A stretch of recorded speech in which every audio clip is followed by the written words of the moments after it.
Ignoring your truth can make you sick. When you live out of alignment or silence your inner voice, your body knows. It can spike your inflammatory markers, which actually damage your health over time. Spiritual depression isn't just mental, it's physical, and your body is always listening to your soul. Welcome to the AlignUs Podcast. I'm your host, Dr. Nikhil Sharma, and I'm so grateful to have you guys here with us today.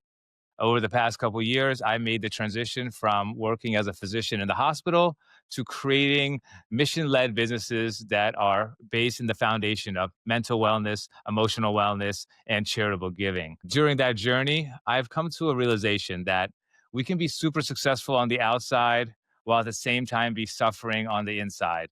And that's why I'm really excited about today's topic. Joining us today, and we're welcoming back the Excitement Whisperer, the author of The Best Life Ever, transformational coach, Taylor Wells. Welcome, Taylor. Thank you. Thanks for having me. I'm so happy to be here. Well, look, today we're going to be talking about spiritual depression, not clinical depression, but how we can differentiate those two. What is spiritual depression? How does it show up? And how can we heal it at its soul level? So, Taylor, let's start here. How would you define spiritual depression, and how does it differ from, say, clinical depression or emotional depression? Okay, so first of all, welcome to everyone, as Nick said, Dr. Nick said, and um, I have a lot of very clear beliefs that are my own, and I always invite you to take what you prefer and resonate with and leave the rest. Okay, so everything I teach, coach, and most importantly, live is about being your authentic self. So I'm going to say some things that you maybe have never heard that may seem a little bit different than sociocultural definitions of depression. And as Dr. Nick is also calling it, spiritual depression. So my intention and knowing is that you've shown up with an open mind and open, unconditional heart, and you'll take what you prefer, put it in your back pocket, and off you go. Whatever works. Okay. And also, I'm not a medical doctor. Say that. Okay. So Dr. Nick is calling it spiritual depression, which I really love. I'm going to first of all define the way that I personally, Taylor Wells, define depression. Okay. So I'm not calling it clinical, spiritual, or anything else. I'm just going to give you a different word that I use in my life, in my coaching, in my teaching, in my writing. And I call it compression. Okay. So I'm going to be using a word called compression in lieu of depression. I'm going to explain why. So as such, in our culture now, depression, whether it be clinical depression or spiritual depression or just depression, however you call it, has been stigmatized, pathologized, and really put in a place of almost like shame, like people are ashamed. There's a lot of kind of hidden behaviors around this label. Okay. So the way that I think of compression is that as beings, so all beings, and including planets, animals, spiritual, all beings, okay, go through a very natural process of expansion and contraction. Okay, so we expand and then we're like, woo, and then we contract. So the contraction is what I call compression, right? Because it sounds a little bit like depression. And what I understand and what I believe and what I live is that this is natural and it's a wonderful process if we understand what it is and that there's nothing wrong with you. Okay, so just like there's nothing wrong with an animal when they don't feel well and they just kind of take off, they're by themselves, they chill, get away from all the noise, and they heal themselves. Just like when a planet expands, it then contracts. There's other sciencey language around that. However, I prefer to speak in very basic terms so every person listening to this understands. So it's just the idea of expand, grow, and then contract, go in, right? And then again, you expand. This is a process and it is eternal. Okay. So you're an infinite, eternal being, and there's nothing wrong with you when you compress. Okay. So just by the redefinition of this term, you become lighter. And enlightenment, which is another term I have issues with because it sounds like it's like, okay, I'm enlightened. No, it's forever. Enlightenment just means lightening up. So even just lightening up the term depression, I'm going to get to spiritual depression, changes it because you understand, number one, this is natural. The plants do it, right? Think of the seasons. If you're living in an environment that has 4 seasons, right? There are no flowers in the winter. We go in, we come in, we hunker down, right?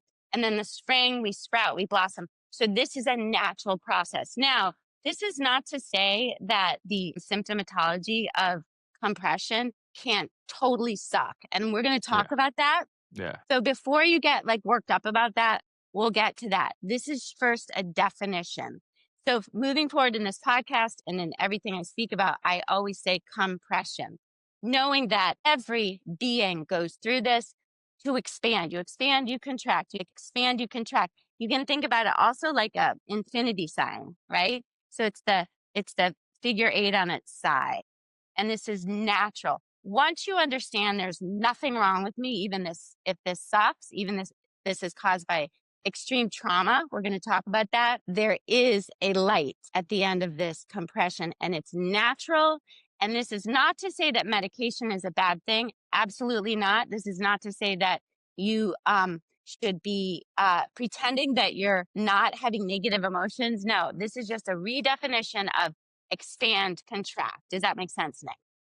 Yeah, it makes sense. No, I get it. Like life has its ebbs and flows, and there's moments where we are feeling really great about ourselves, but then there are periods, just like the seasons, where there's like hibernation and it's all purposeful in life. And it's up to us to determine during that time period where we're in retreat or we're in compression, what we're supposed to be doing. It allows for self-reflection, it allows for introspection, but it's all purposeful. And just like you said, it's not that during that retrospection or introspection time period, it can't be painful. It certainly is. And some people find it to be more painful than other individuals. And that's what Mm-hmm. makes us all very unique. And that's what makes us Mm-hmm. all on our own individual path in finding that expansion that comes back after introspection and compression.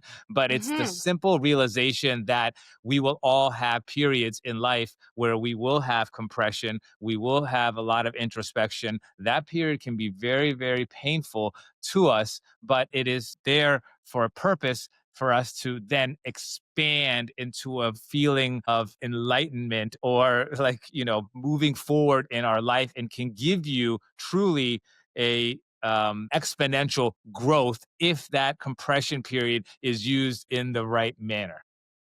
And again, perfectly said. Again, just to reiterate, just the idea that, someone listening to this who's been beating themselves up, like, what's the matter with me? I have all these amazing things in my life and I'm sad or I'm angry or I'm disappointed or I'm ashamed. There is nothing wrong with you. Just so you understand that you're, number one, not alone. Certainly not. The animals, the planets, all the humans, all beings go through this. Okay. And it's interesting because people say, oh, well, this is new and this is harder on, this generation and this. Now, I have a few things to say about that. Like, first of all, it's not new. Thoreau said, I think in like 1854, the mass of men, we'll just say people, lead lives of quiet desperation, right? So people, we didn't have the social media, we didn't have the technology, so everyone knew that, oh, they feel like that too. Oh, they feel like that too. So this is not new, number one. Number two, paradoxically, the fact that we have the technology and we know that this person on the other side of the world feels the same way I do, it also separates us because we don't get outside and put our feet in the grass as much, if at all, or in the sand or in the dirt. We don't move our bodies as much. We don't take in vitamin D naturally. We take pills. So there are a lot of issues with the technology as well. And we'll get to that. However, this has been going on forever and will continue to go on. And there is nothing wrong with it. And knowing that it will end and then it will come again, meaning it's a process and you can totally master it, will give you So relief, I hope. right. That makes sense. Tell us a little bit about what your thoughts are on the spiritual depression that many of us, I feel, go through in this lifetime. Some never even recognize that they're currently in that process, and unfortunately, will go their whole life not feeling like they're fully fulfilled. However, that leads to just a lot of pain, a lot of agony. And we're meant to wake up in this lifetime and get out of that spiritual depression. So, what are your signs and definitions of, hey, I know that person is going through a spiritual depression? Yeah. So should we do just kind of the physical? How do you know if you're Yeah. How do spiritually we know? depressed first? Yes. Let's start with the basics. Okay. So kind of what it feels like. First of all, again, I'm not a medical doctor, and these are all my beliefs. Also, everyone is different, as Dr. Nick said, and I hope I said also. So these are generalities, and I love that everyone's different because you're all wonderful and authentic, and that's your only job here is to be you. Remember that. So I made up a word called flomp, which I call flompily, and I'll tell you why to define this. So basically, when we're born, it's a clean slate and life is meaningless, right? It's just a blank, clean slate. We forget everything and we begin again. And so we begin to accrue beliefs from, our family, our friends, our surroundings, our teachers, animals, whoever. And that's wonderful most of the time. Sometimes not so wonderful. Well-meaning people may kind of, we may have false beliefs, which I call you're a belief thief, right? So words tend to have a lot of baggage. So as we just discussed, depression, I don't use that word. I use compression. For example, when I left my first husband, who was the love of my life, my first love, I never used the word divorce with our then 3-year-old. She didn't know what that meant, the word, because it just holds a Mhm. lot of heaviness. So the reason I created Flompily is because things like, certain words feel heavy even when you just say them. Okay. So flompily, my definition of flompily is when you just don't feel good. Okay. I know that sounds basic, but so many things are so simple and we make them complicated. Our lower minds do. So we're born to feel good. It is your birthright. And again, we just discussed how we do go through compression, right? We have times that don't have to be very long. I'll teach you how to do that where we compress for sure. However, your natural state is joy.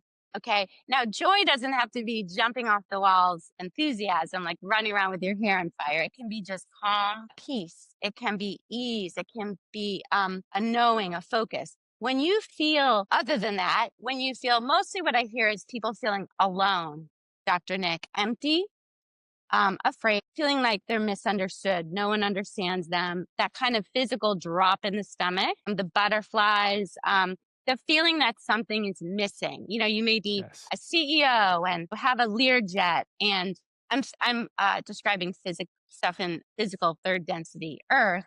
However, in our culture, at least in this culture in the United States, people look at that and go, "Well, they're successful."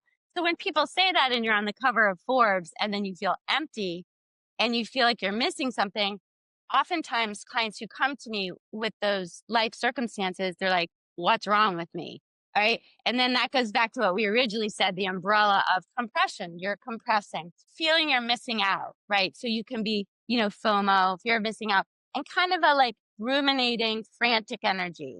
So energy is a wonderful thing. How you focus it based upon your beliefs is essential to conscious creation. So does that describe well enough spiritual depression? Yeah, to me it does. And I, being a medical doctor, can clearly differentiate that spiritual depression from clinical depression, which for people out there is there's a criteria that has to be met. But some of those symptoms that you feel in clinical depression are due to an actual chemical imbalance that has gone on in your brain that can be due to genetics, that can be due to trauma that's occurred. And overall, it's a nervous system dysregulation. And symptoms you're going to feel for that are numbness, complete feeling of shame at times. You'll feel this persistent sadness. The thing that will be popping up in your head is, I can't get out of bed right now. I just feel like nothing is making me happy anymore. And you will occasionally maybe suffer from some sort of suicidal ideations. It's important for us to really understand the difference between those two. And I think you can get a clear picture on the spiritual depression versus clinical depression. Whereas in spiritual depression, your goal is to have like a soul level reset. And truly, you need to be connecting to a purpose in this lifetime that your soul is telling you that is missing. You've been misaligned at some point in your soul's journey into what it is that you need to be accomplishing, compared to a clinical depression where you don't feel safe in your body and in your surroundings, and there needs to be a body reset that's occurring so that your nervous system is able to start feeling like things are going to be okay. And so I read somewhere that 80% of the people in this world don't feel like they have a purpose.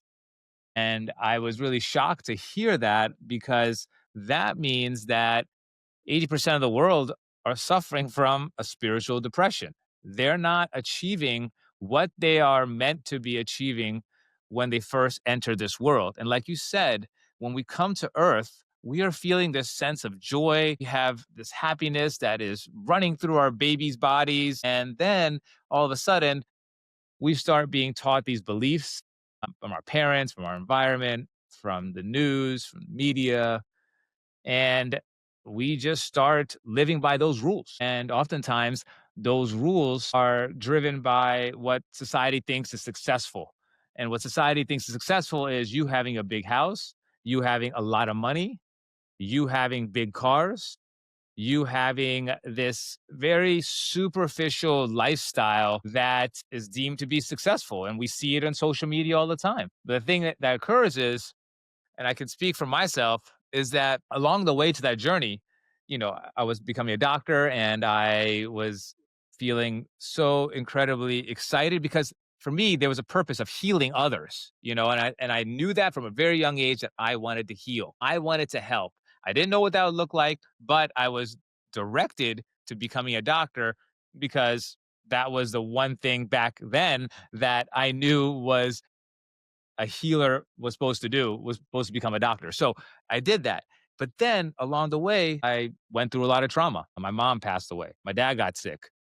Then all of a sudden you start feeling this pain, and you have trouble processing pain because who likes to process pain? It's very uncomfortable. Our nervous systems don't like it. We will do everything in our body to run away from it. We were trained to back when civilization began, fight or flight mode. When these big saber-toothed tigers came in the way, our bodies were meant to look at it and run.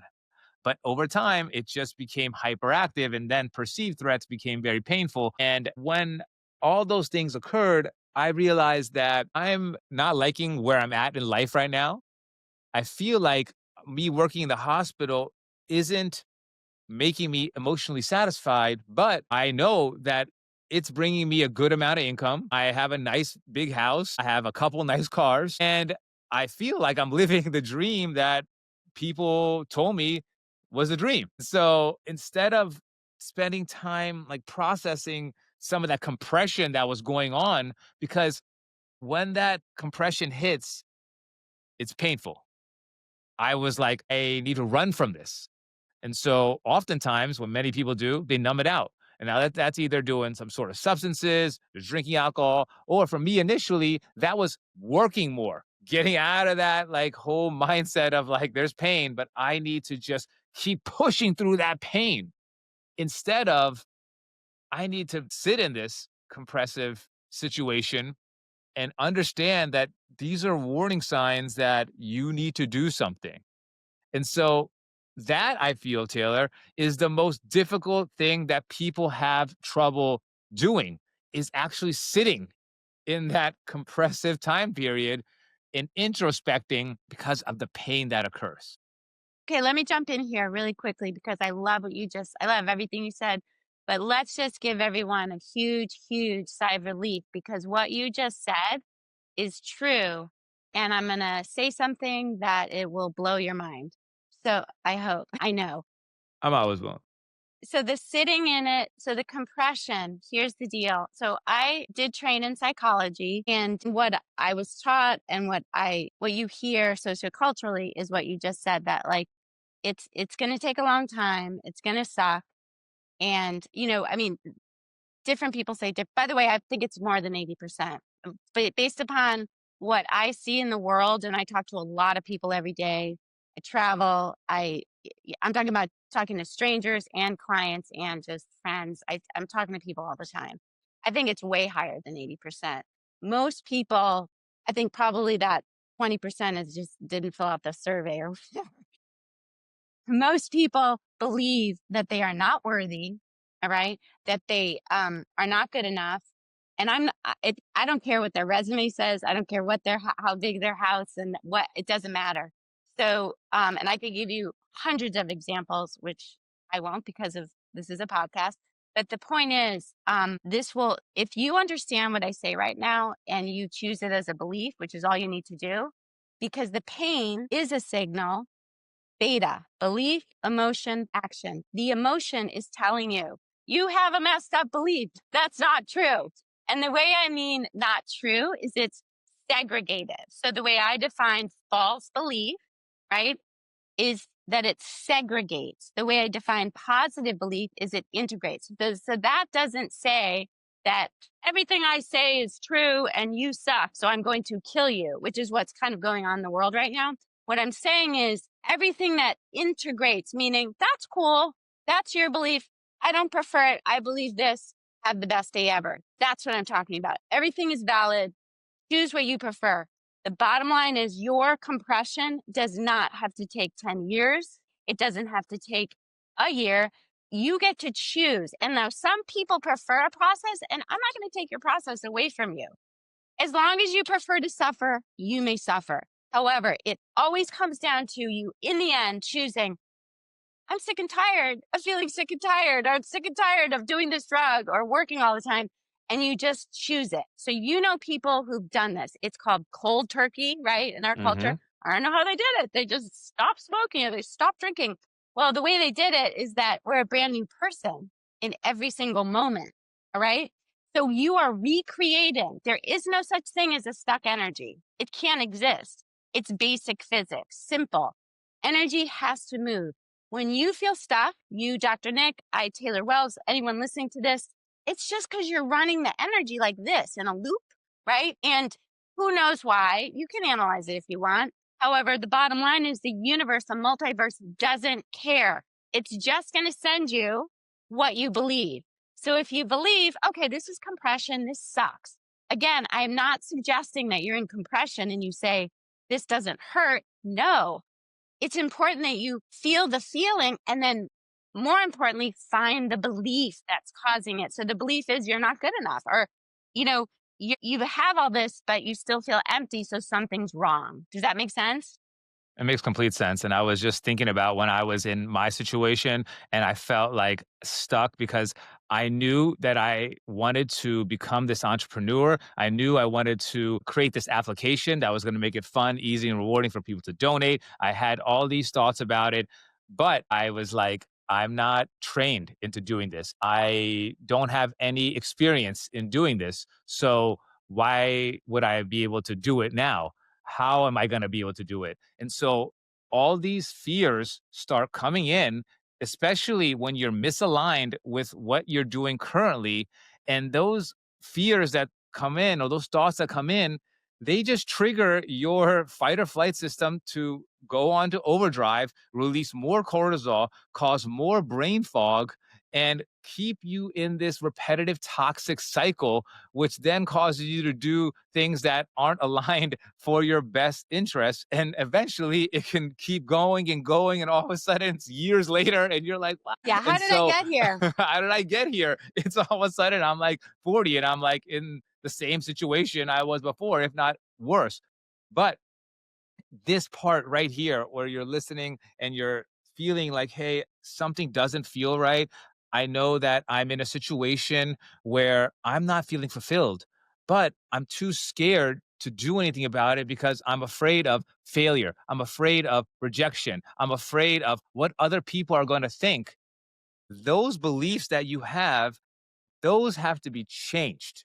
Those have to be centered. You have to ground yourself into a present moment, right? And because that's the most important thing to me is grounding yourself in the present moment. As Taylor has eloquently said, who you are right now is different than who you were yesterday. And that A minute is ago. what A minute ago. And that is so important for people to understand, because part of your spiritual depression or depression in general is that you're caught up on something that has happened in the past. You haven't let go of that. There's some guilt, there's some shame, there's some anger that's still there. You feel like because of how you acted in a traumatized state doesn't make you worthy of being who you think you're capable of being. And so Should we talk about that for a second? So that yes. so because this weekend, so the past isn't real. Okay, so basically everyone's heard this, but no one really gets it because they're not living. Unless you're living it, you don't understand it. So please hear this, and if you get this, you're free. This right now, now, I could keep saying it forever, is all there is. The past is actually a different dimension. It's not real because everything is now. That's one of the 5 universal rules. One is the universal laws, which you can't break. You exist, number 1, you always will. You change forms, you're eternal. Number 2, everything is now. Number 3, what you put out comes back. People call it law of attraction. Number 4, the all is one and the one is all, which is why when you go to non-physical, you have a life review and you feel every single thing that you have caused another being to feel in this lifetime. And it's in an instant. You don't do that because you're being punished. You do it because we're all one. That's why killing people makes no sense, or hating people. It makes no sense. And the 5th law is everything changes except the first 4 laws. So the point is, everything is now, meaning that is another person. It has nothing to do with you unless you choose to ruminate and bring that to this canvas, this now, and go, here it is, here I am. And the universe looks at the canvas and goes, okay, that's who he is, or that's who she is. Yes. The universe doesn't look back. It's not even real. Okay, no. It's a made up concept. The experience is real, okay? But it's not physics. It's not physics. So what Dr. Nick is saying is totally accurate. People come to me and they go, but I did this, or I said that, or I didn't do this. And I say, I don't care. Who are you now? And who do you choose to be? But I can't do that. Why? Why not? And Dr. Nick, you're hitting it on the head. What most people fear is the how and what people will think of them. So first of all, you have no idea how, because you're thinking from your lower mind. Your lower mind cannot create anything. Okay, it has never created anything, and it never will. It's your higher mind who does that, right? So Dr. Nick had these great ideas last night, which he texted me this morning for this podcast. And I said to him, that's your higher mind. When you have something all figured out, but then at the last minute, it's like, no, let's do this. That's your higher mind. So when you're in this low state and you're like, boo hoo, I suck. No one, I'm not good enough and all this. You have no access to that, right? You're not in that place. So you will not get that thought. So the truth is, you just say to your lower mind, I have no idea, but I'm doing it anyway. That's it. That's right. And I think people need to recognize is that, yes, there's a past, whether, we want to ruminate it or not, that is our choice. But if you heal that past and get yourself to the now, and then start projecting out the thoughts and the emotions and the actions for who you are now and who you want to be, the universe will eventually put that reality in front of you at some point. Immediately. But you can't. It might not be in the way that you think it will be. That's the key. Okay. That's the key. That is the key to understand. And where these issues start occurring, where you're talking about the how, you're right. It's just about understanding first what it is currently, right now, as you're listening to this podcast. What is it that's making you happy? What is that? What is that feeling that's coming up for you that is making you excited to want to do something? That's it. That's your focus. It has to be right there. Then it's just about taking some sort of bold move or action towards that. And then understanding that it is going to just be a little bit of a process. There may be people that say something to you and try to distract you. And it's so important during that time period where you're tuning out that noise and you're tuning into what your soul is asking you to do, because that is the power that resides in you that is telling you, Higher mind. keep Yeah. going. Tune out everything that's blocking your path to your highest fulfillment. And if you do that, I promise you, you will get yourself out of this little spiritual depression, compression that you are in, and you will get to that expansion. And when I mean you'll get to that expansion, you will literally like skyrocket. For people that don't know me or haven't known me for years before and now know me, or my friends that have known me in the past and they see me now, they feel like I'm a completely different human being.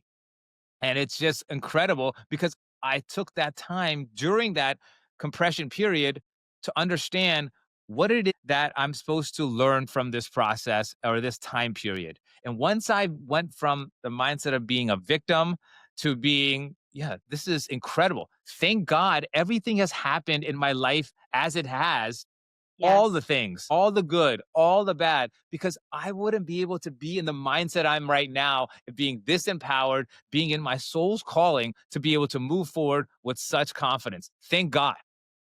Thank God. And that's a perfect segue into when Dr. Nick said, to kind of compress and heal that. Now, I just would like to say a piece there that some people may hear that and be like, oh God, I don't want to do that. And I remember Philippe, my handsome husband's dad, who's in non-physical now, saying one time, we were raw vegan at the time and we were doing some like cleanse and detox. We're like, you got to do this green juice cleanse with us to detox. And he goes, I don't want to detox, which is very funny. And I think back to that sometimes. So sometimes people are like, I don't want to go through with that. Here's the deal. It doesn't have to take a long time. Now, if you prefer it to take a long time, have at it. Okay, I'm not going to take that from you. However, you get to choose. And again, well-meaning people, in many medical fields, psychology, psychiatry, have done really wonderful work. Some things, just like, I'm a spiritual teacher. I'm the excitement whisperer. There are so many wonderful teachers out there teaching very similar things. Find someone who resonates with you. The reason why there are so many messages and so many teachers is because there are so many people who resonate with different permission slips, I call them, because ultimately you are healing yourself 100% of the time. Now, what you can kind of garner for some excitement or hope from is a very simple process you can do like right now is say, okay, I have this emotion. It's beta, belief, emotion, thought, action. So I have this emotion. I feel compressed. Okay. And I don't feel like getting out of bed. I feel worthless. I feel not good enough. All that good stuff that I hear every single day from everyone, by the way. So number one, you're not alone. Number two, it's valid. Number three, it's natural, right? We went over this. Re-listen to this podcast because your brain needs to hear this multiple times because you've been told the opposite for your whole life. Okay. So I sometimes listen to stuff multiple times because it's holographic. Even things that I will leave for my clients because I channel for their higher mind, I'll listen back and be like, damn, that's good. And I imprint it. Okay. Because you choose what's here. And, people say, oh, we only use 20% of our brain. No, we use 100% of our brain to believe that we only use 20%.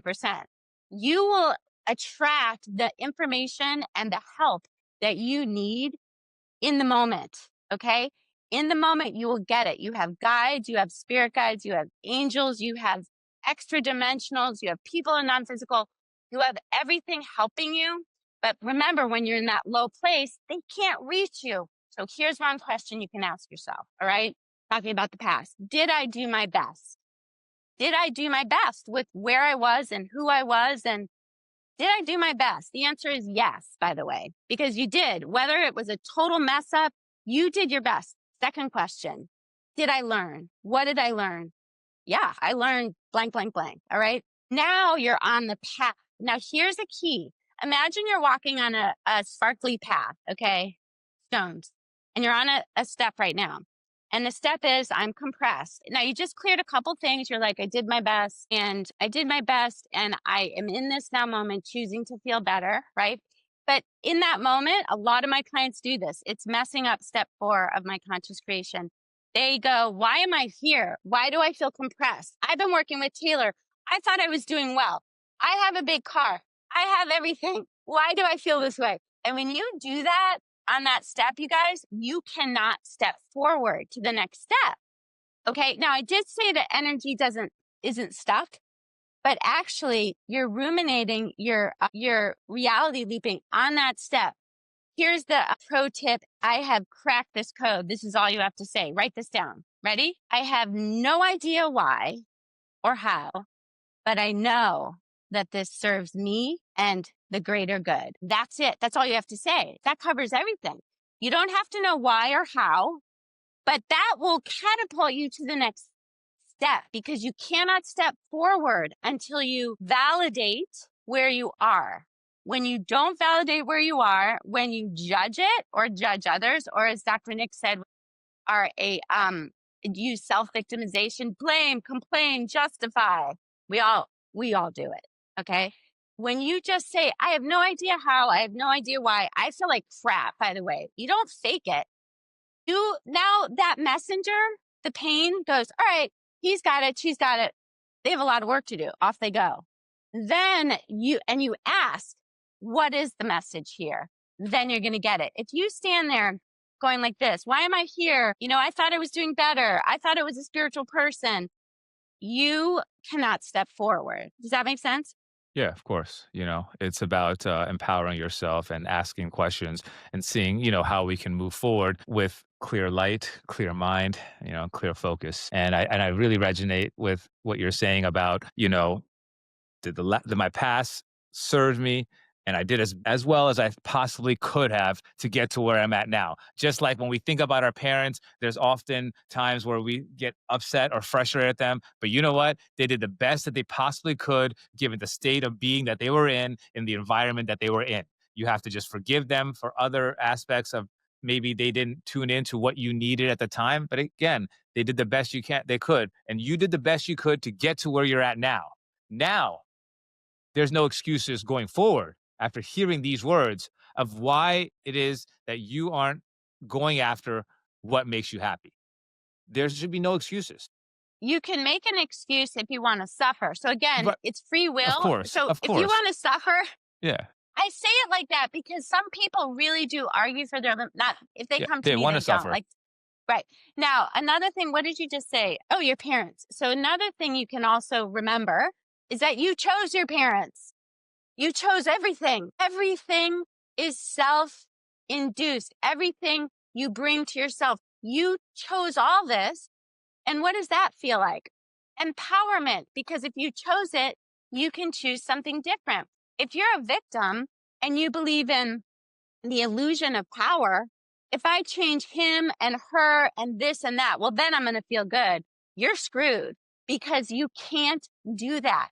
What you can do immediately is utilize the power of illusion, which is what I just said. I have no idea why I'm here, how I'm going to get out, blah, blah, blah, blah. But I know I'm here for a reason and I know I chose it and I'm open to why. I said it a little differently. You can say it in your own words. And then guess what? That UPS driver who's like standing at your door trying to give you a package, when you're shut down and you're like, why is the doorbell ringing? Why is the doorbell ringing? Why is someone knocking? But you don't open the door. How are you going to get the package?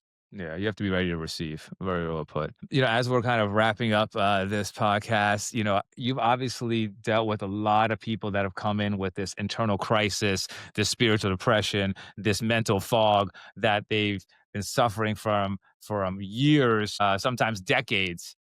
What are 3 things that you can give advice to for those that are going through that to help them realign themselves with who they are and to be able to actually move forward from that fog?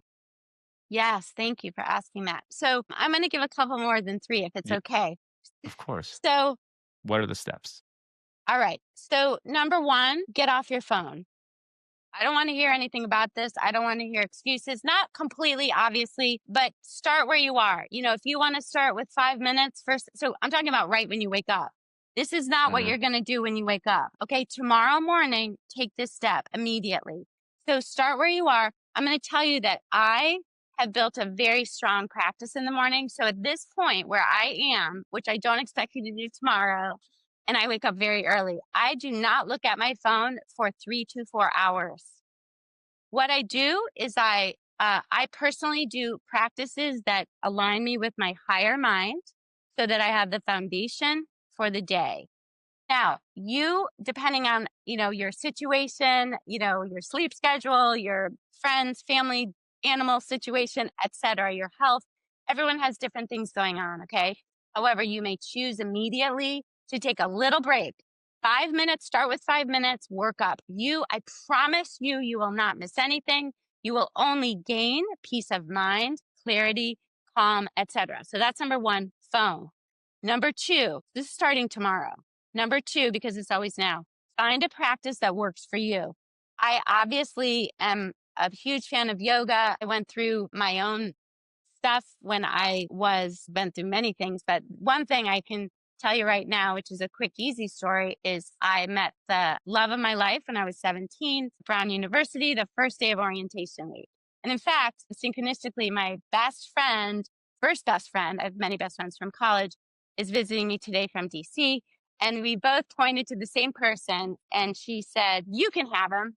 And apparently there is a movie coming out right now or being filmed called that. So anyway, I loved him very much. We were together for many years. We got married after 7. We had a beautiful daughter. 10 years later, I found yoga. It saved my life. It changed my life. I have been practicing yoga every single morning since then, over 25 years. I've never taken a day off because it makes no sense to not practice. So that was a very challenging experience. Anyone who's gone through a divorce, and my yoga practice truly saved my life. And there were moments where I would go into deep fear. And I remember one specific time we were on Cape Cod at some pond. I went into fear around this huge thing that was about to happen, which was I was the lever, I guess you would call me, dropped down onto the sand and just started meditating because I knew I needed to quiet my critic who was saying, "What the hell are you?" I was a graduate student, right? I had no income. I had a 3-year-old daughter. I had no plan. And I didn't have a lot of support around this decision. I'll tell you that. And so that's why I love to support people now. So find a practice that works. You don't have to do yoga. If you do prefer to do yoga, I have an academy online that is now free. And my whole Prana Power Yoga practice is there. So that excuse is gone. Okay. You don't have to pay anything. It's up there. Number 2, you can meditate. You can go for a walk. You can, as a practice, you can journal. You can adjust your sleep schedule. So maybe you sleep less or sleep more, whatever works for you. So number 1, get a practice. Number 2. Number 3, ground yourself.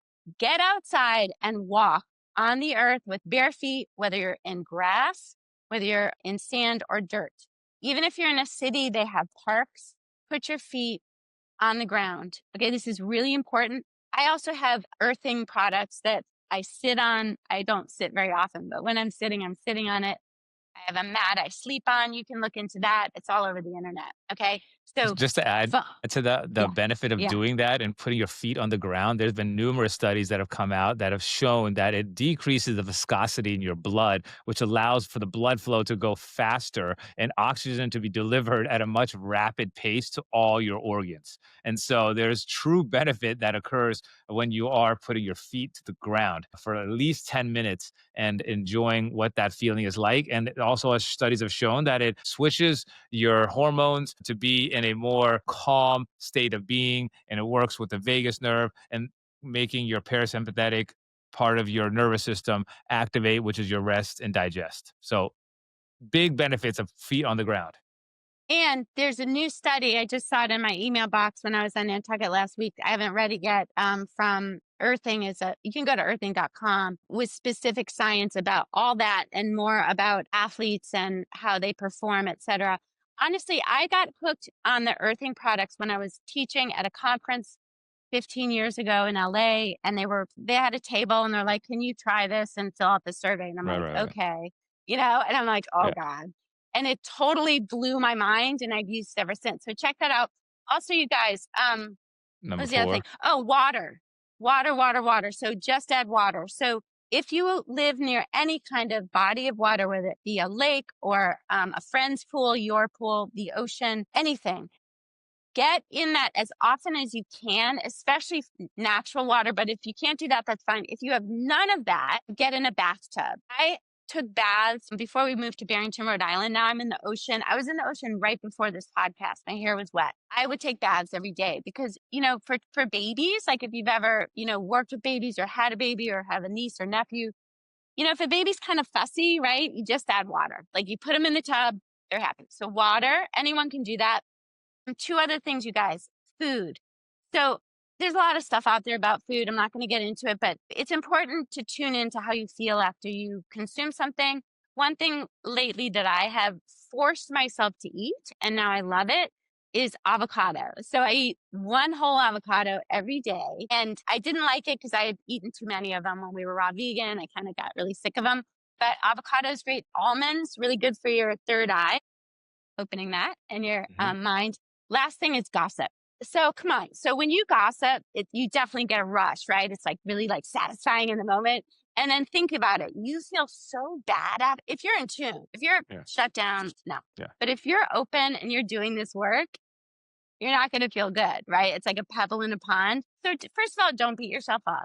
Second of all, catch yourself and just stop it, because you speak about others, right, is a reflection of you. And if you're speaking about others in that way, don't you think they're doing the same to you? That's what made For me sure. finally realize. I'm like, wait a For minute, I sure. can't be doing this. So actually, one more thing. Animals. If you have like a kitty or a dog or any kind of, personally find that if I just hang around I have a cat and a dog, a cat purring, Yeah. come on. Or your Yeah, dog just so happy to see you. Yeah. So I love all these things, and all these things are letting you know that it's important for you to get yourself grounded. And most importantly, I think the biggest killer right now in the world is distraction, right? And then it's about getting ourselves away from distraction and figuring out ways how we can be in the present moment, because in the present moment, that's where we can make our realities turn into whatever we want them to turn into. So grateful for your time today, Taylor. This is such a big topic for people to understand. Like, what is this fog that I'm in, that I've been in for such a long time? And if we term it with something like called spiritual depression and we're compression, we're now understanding what this is. And more importantly, we now realize that this has a purpose for it. And it's for us to be able to break through it. And it's And then natural. and it's natural. It's It's natural. parts of life, ebbs and flows. So thank you. Thank you for those who are listening that are out there. Until next time, peace.